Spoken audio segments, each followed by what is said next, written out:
Welcome to the Perfect Place to Put a Practice podcast by Scott McDonald and DrDemographics.com, the best source of demographic, psychographic, and marketing information for professionals. Hello, this is Scott McDonald at DrDemographics.com, and it's getting to be that time of year where we're talking about nexus of politics and demographics. Now, this is a concept that I'm sure a lot of people know about. Unfortunately, a lot of those people forgot all the things I'm going to talk about when they were in junior high. So we're going to go through a little lesson in civics and discuss why it is important for you to understand this, because it's going to have an impact on the demographics of your practice. Now, demographics and politics are not separate. Remember, the reason that we started the U.S. Census Bureau, where we count noses and determine where people live and where they're moving, the major trends in the country is because of politics. The founders of the country tried to come up with a method that they could determine where people are moving and where the dominant populations can be found. With that in mind, they can make projections on voting rolls, but also where electoral power can be found. Now, the reason I'm bringing it up is because this is the first real election since the U.S. Census Bureau came out with the new numbers. And a lot of people are very sensitive about what's happening. In fact, they're mad. Now, part of this is because of what the political outcomes of elections have been. We talk about Roe versus Wade. Now, everybody's up in arms and they're thinking about a lot about this. And I understand why. It's an emotional issue, and the legislation was passed 50 years ago, and it has only recently changed. Because of that, some people are crying foul. You can't change the law, but in fact, we know you can. And why these changes are occurring and the changes that are going to be occurring are important to having a practice.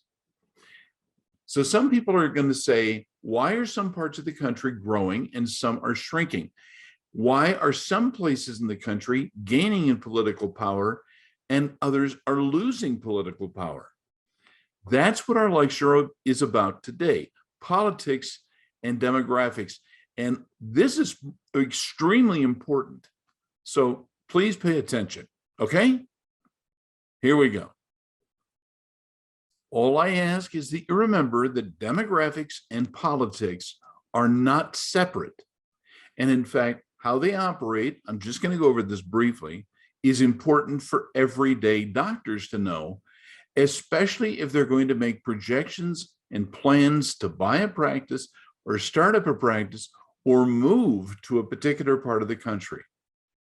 Please, like I said, this is important. Now, it seems that many people don't know or have forgotten that the reasons that we have a national census is really to determine what is likely going to happen. It seems that many people don't know or have forgotten that the reason we have a national census is to determine the distribution of congressional seats in the House of Representatives. Now, just because the population is growing doesn't mean that we create a number of new seats to represent the population. A lot of people kind of forget that. They sort of think, well, this state is growing, therefore they should get more representatives in the House of Representatives, and that's not how it is. The population is going to shift all the time, and the shifts that we have right now are historic. We've been looking at this kind of formulation for more than 100 years. The total number of congressional persons, and we don't call them congressmen anymore, but rather congresspersons, it remains at a constant 435. The population may grow, but the number of House seats doesn't change. The parties vary by proportion. So every 10 years, we start looking at where do the people go And why are they moving there? See, the why are they moving there is the demographic imperative. The big controversy is that at this point in this year, congressional Republicans are expected to dominate in the next election this November as majorities will shift. Now, it's no surprise to you that the President of the United States is particularly unpopular. We also know that we're looking at an economic downturn. We know that inflation is growing significantly. And some people are saying that's good. Some people are saying it's bad, but it's important to understand why. The Great Compromise, and this is what they used to call it historically, was about balancing the big states, those that are very large and have big populations, with the interests of the small states. So California and New York are large population centers. Now, some people believe that because a lot of people live there, that they should dominate the politics of the United States. The compromise was big states and small states each had to be represented, and that there was a benefit to the United States in having both large, small, and medium-sized states that would represent the interests of the people. Now, some are demanding a change right now, but especially you're going to hear it this fall. But this shift in which party dominates the House and the Senate is expected to be especially chaotic this year. You can't do that to us. And again, I go back to Roe versus Wade, but there are several other issues. For example, the use of natural resources like oil and gas. It takes natural resources to grow our food. We can't ignore the fact that the United States is, believe it or not, an agricultural nation, and it's got parts of it that is feeding the rest of the world. Manufacturing is also going on, but we're losing a significant number of manufacturing centers in the United States. Food, however, is kind of a permanent need. So are we going to see chaos? Oh, you bet we are. We do a national reshuffling every 10 years. Some states will gain and some will lose power. We know that happens. As an example, the obvious ones are Texas and Florida. They are gaining and they're picking up House seats. Not a shift in the Senate, which happens as different parties come into power. But when we look at the power of the purse, and that's what they call the power of the House of Representatives, as a population increases, the power or influence of a particular state or states will tend to shift and grow. New York and California are going to lose congressional seats this year. How much? Well, it may be one seat, maybe two, and the people in New York are concerned about it. So where has the population in New York State gone? Well, they've gone to Florida. A significant number of people have gone from the Northeast to the Southeast. But it's also true that the Midwestern states have really, like Oklahoma and Texas, they're changing the representation numbers as well. And it could be that Texas is going to be the biggest winner, and a lot of people are going to be very upset. These demographic changes are not just in party affiliation, but rather in political power. Now, let's get a little bit more into this. There are a few things that you must keep in mind, and we're going to talk about national trends, and this is going to have an effect upon where we go.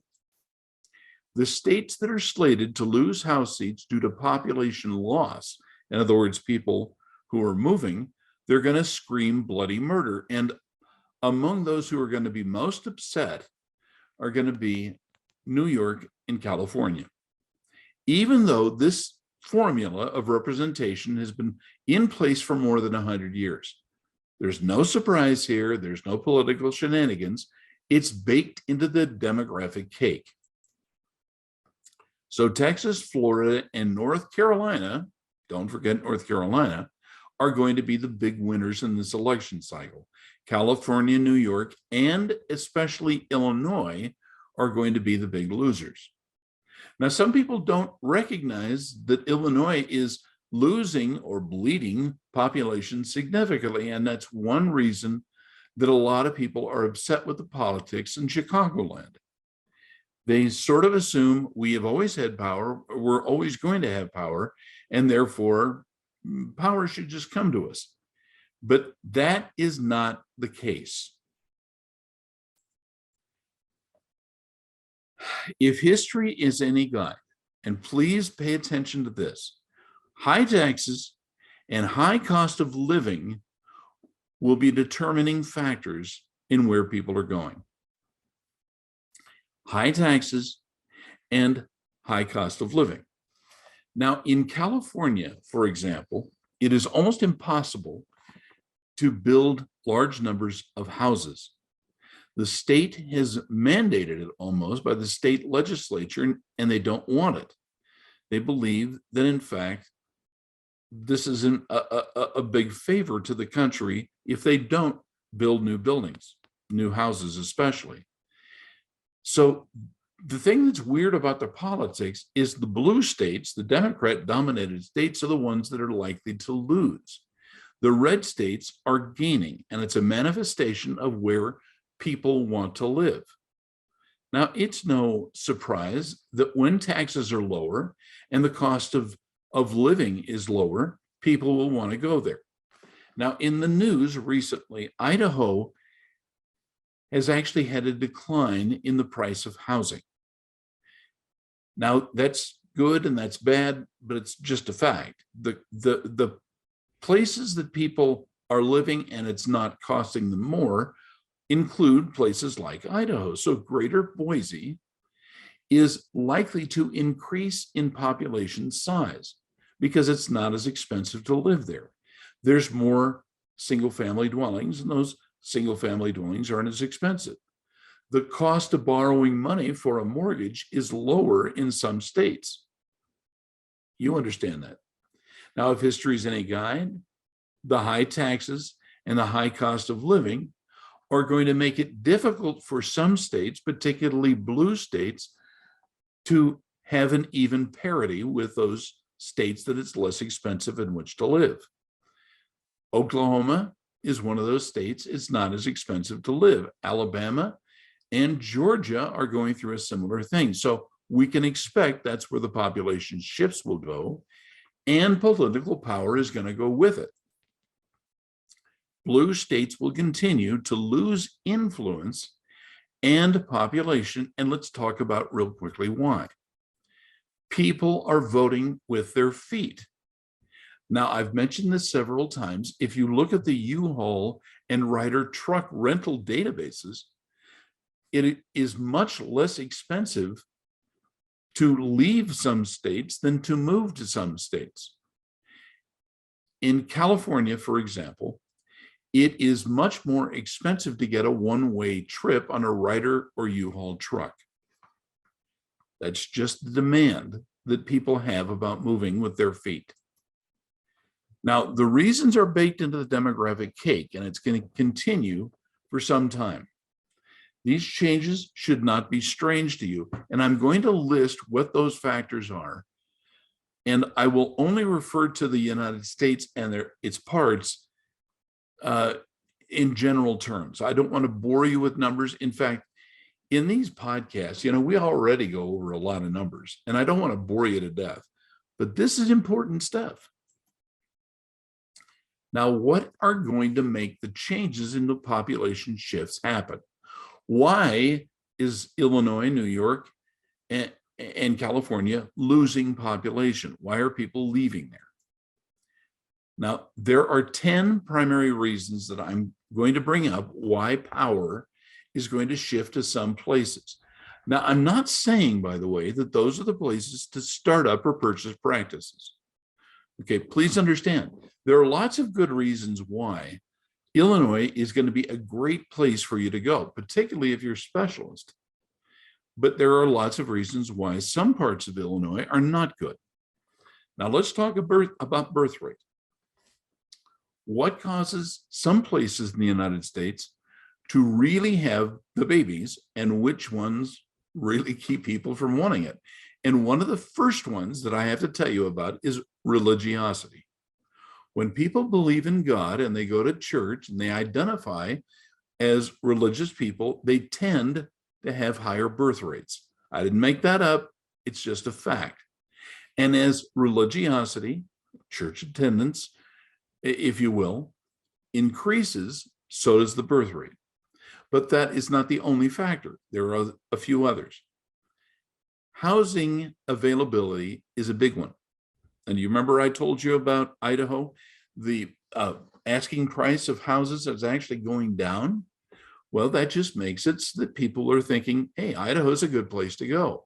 When the houses in Idaho don't cost as much and the interest rates are lower, people are going to move to Idaho, particularly Western Idaho. That's where the housing availability plays. Now, Portland, Oregon, by the way, surprisingly, and let's just talk about Oregon overall, has also had a housing boom. And this is primarily on the eastern side of the state. The same thing is true in Washington state. But other states that you know about, like Texas and Florida, are having housing booms themselves. So expect the birth rates to go up. They also have large areas in which they can build.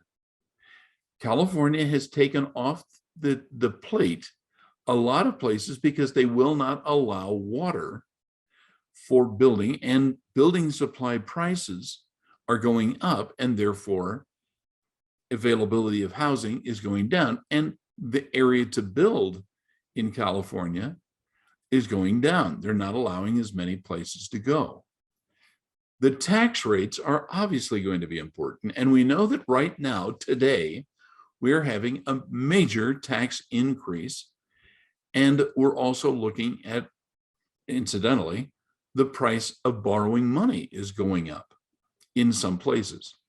Now, when the tax rates increase, and this is something I don't know why they've done it, but a lot of people in Washington, D.C. are saying it's a great idea to increase the tax rates right now. They're thinking somehow this is going to be a benefit to the credit markets or inflation. I don't know, but it's a thing. Now, there are other factors we want to keep in mind, and crime rates are one of those. I mentioned Illinois, which is having kind of a crime resurgence, and it's caused by politics. The same thing is true in lower state New York. We know that when crimes increase, there are two ways of measuring crime: crimes against people and crimes against property. When that goes up, a lot of people say, I'm not going to live here. I'm not going to put at risk what I've got. So I'm getting out of here. This is especially true when there are large numbers of children. You see how all this plays together? So let's keep going on. You may be surprised to know I'm not a real fan of illegal immigration, but we all know, if you look at the news from the southern border, there are a lot of people trying to get across the border to the United States, and it looks like the federal government is not interested in sending them back or restricting their movement. Now, I'm not going to make a big political point of that. I'm simply stating a fact, and you already know it. But immigration rates are funny because there are some populations, like Asians and Hispanics in particular, who are increasing at a far greater proportion than other states or in other races. As the immigration rate increases, there's more disposable labor. In other words, people will work for low wages, and that increases the amount of people, babies being born, and also jobs that are being created. I'm not saying it's a cure-all, but I'm saying the immigration rate is likely to increase for the foreseeable future. And this is having an effect upon how many people there are in an area. Now, Austin, Texas, and Houston, Texas are really going to be the beneficiaries of this kind of thing. Is it going to hurt their local economy? Probably, and crime will increase. But it also means that there's a lot more available workers who are going to take jobs at a low wage. And therefore, the other truth is that startup businesses are really going on. Now, doctors, if you want to know where to put a practice, you can't ignore immigration and you can't ignore startup businesses. The places that are increasing in population will tend to have mom and pop stores, small shops that hire people, and sometimes only 2 or 3, and they may be family members. But because of that, these startup businesses are an indication of success and projected success into the future. Now, some people are very nervous about startup businesses. They don't like it, but it is one indication of growth and development in the United States that is going to play for a long period of time. Now, I already mentioned something about this, but home construction and home ownership, and that's what we mean by single family dwelling units, or SFDUs, are increasing in some states. Now, I'll use Utah as an example because I live in Utah. It's before us all the time. They have decided in Utah, developers have, to purchase land and build on them relatively small single-family dwellings. They have put a lot of money into public transportation. I don't know if you know this or not, but they've got a huge growth in freeway traffic as well as light rail. I'm not going to talk about the wisdom or lack of wisdom of this. I'm simply saying this home construction and increased ownership of single-family dwelling units means that states like Utah are likely to increase in population. Therefore, in the next census, people are saying, well, we're probably going to see more House seats go to Utah and Arizona and Idaho, because that's where the people can afford to live. This is a controversial one here, family formation. What it means is when people get married, they tend to have children. Now, let's go back and look at a couple of facts. When an immigrant family moves to the United States, the first thing they want to do is have a baby. Why? Because back home, they can't have babies many times. And when they come to the United States, they are investing in the country, yes, with their money and their labor, but also with their families, with their children. So this immigration rate is related to startup businesses, home construction, and family formation, even though they look like they're not related. They certainly are. Now, family formation, people getting married, is, well, cisnormative. In other words, yes, there are gay couples getting married, male and female, but the vast majority are going to be cisgender, meaning they're men and women marrying, and they are the ones who are likely to have children. That increases their representation in the House, and it's going to make a big difference. So places with family formation are likely to grow. Now, I've talked about the empty quarter. That's part of the United States in the Midwest primarily, the Appalachians to the Rockies, and that area is where family formation is happening fastest. That's what we're likely to see in the near future. But there's another statistic that may not look related, and it is related, and that's labor participation. Now, young people who are in 18 to 25-year-old categories, are having a lower and lower labor participation rate. In short, if you want to hire someone, young adults are not interested in working. I don't try to explain why, but it is a fact that they're not taking jobs very much, and they're demanding very high wages. So people are kind of going, why hire them? I can get a person in their 30s and 40s who are willing to work for the wages I'm paying and they're more mature. They're going to stick around. They're going to show up for work. And this is what people mean by the labor participation rate. I'm expecting that it is going to increase as the economy tanks. So more people are going to look for work than have before. And that's what the Census Bureau is telling us. And it's important. Now, this is going to freak out everybody because I'm adding it to the list. For a long time, we kind of ignored pets. Sure, veterinarians, yeah, they're all excited about dogs and cats and birds and exotic animals, sure. But we have found that there is a relationship between places where people are buying and raising pets, lots of pets companions, that is showing an indication even beyond birth rate that families are sticking around, and pet ownership is a very positive thing. And you can find out, even if you're not a veterinarian, what the likelihood of someone setting up a home, having a backyard, and getting a dog and a cat. It means that that is a more permanent location for that family. Now, I mentioned the crime rate already, and we know that some people are in places where there's a lot more crime than in others. And I mentioned Chicagoland and other metropolitan areas. You have to know that crime is happening everywhere, but it's not happening at nearly the same rate as everywhere. Do I think that Denver, Colorado is having an increase in crime? And it certainly is. But you see, it's not Denver that you get concerned with. It's all the other metro areas within Colorado that are showing a decline in crime rate. And therefore, that's a positive indicator of where people are likely to move. That's what you want to keep in mind.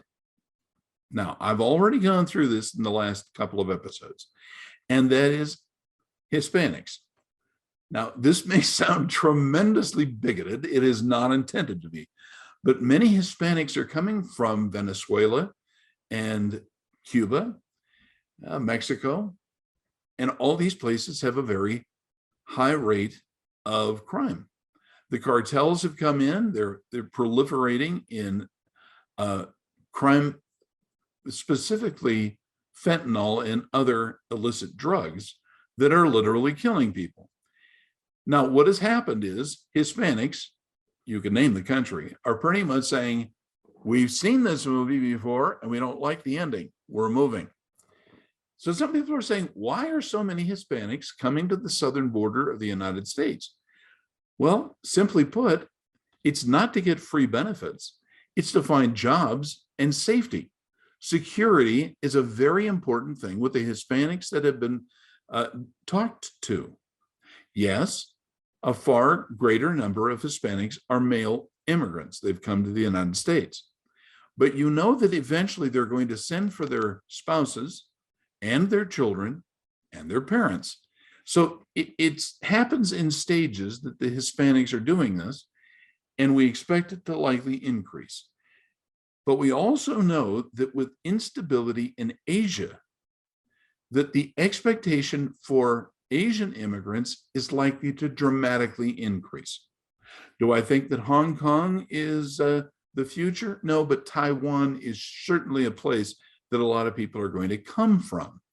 And these are well-educated, motivated people, and they've got family members in the United States already.